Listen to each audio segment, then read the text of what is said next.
করতেছো? কি রান্না করবা? এই তো এই যে গরুর পা রান্না করবো। ও আচ্ছা। গরুর পায়া আবার এটা নিহারি বলে, নিহারি রান্না করবো। তোমার পাপা অনেকদিন ধরে বলতেছে, অন্তত 5 দিন বলছে যে নিহারি রান্না করো না কেন, রান্না করো না কেন। তাই আজকে রাতে এগুলা রান্না করতেছি। ও আচ্ছা। গরুর পায়ে অনেক ময়লা থাকে, নিচে রেখে মাটিতে রেখে কাটে তো অনেক ময়লা থাকে। এগুলো গরম পানি দিয়ে ধুয়ে পরিষ্কার করে নিতেছি, তারপর বসাবো।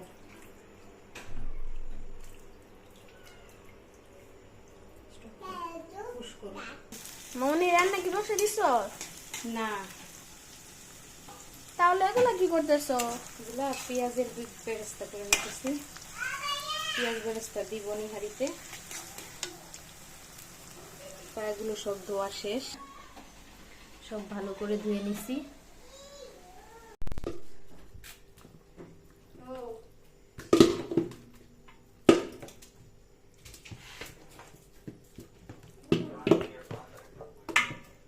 দোকানে গিয়া সব জিনিস আর রাখবো না, সব খালি নষ্ট করবো। গরম পানি দিয়ে ধোয়ার কারণে উপরের চামড়াগুলো একটু কালো কালো হয়ে গেছে। এগুলো ময়লা না।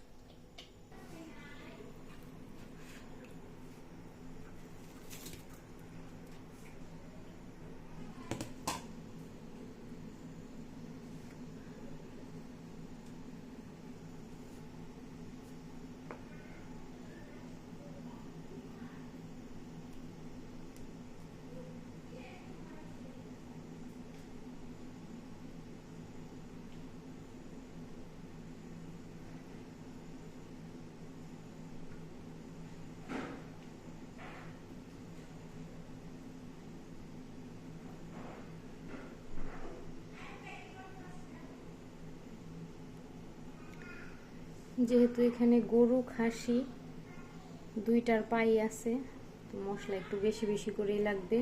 ঝাল, হলুদ, মরিচ, লবণ সবই একটু বেশি বেশি লাগবে।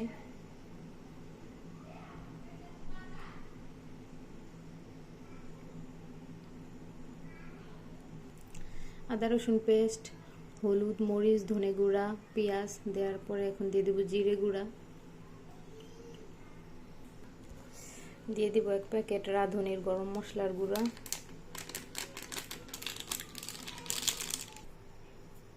দিয়ে দিচ্ছি লবণ,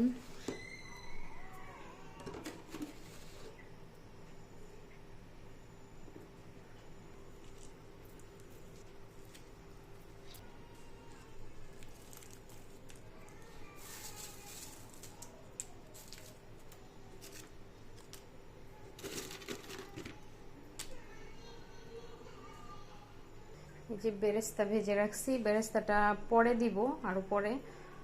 আর এই যে বেরেস্তা ভেজে রাখা তেলটা আমি দিয়ে দিব।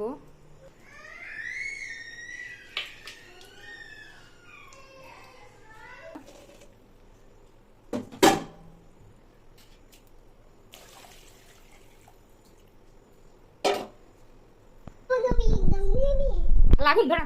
আচ্ছা না ভাই,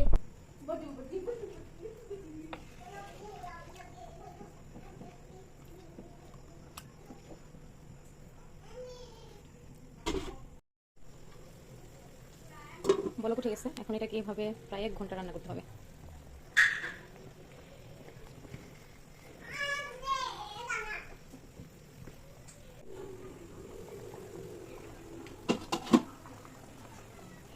বেরেস্তাগুলো দিয়ে দিব এখন, যেহেতু নিহারিটা প্রায় হয়ে গিয়েছে।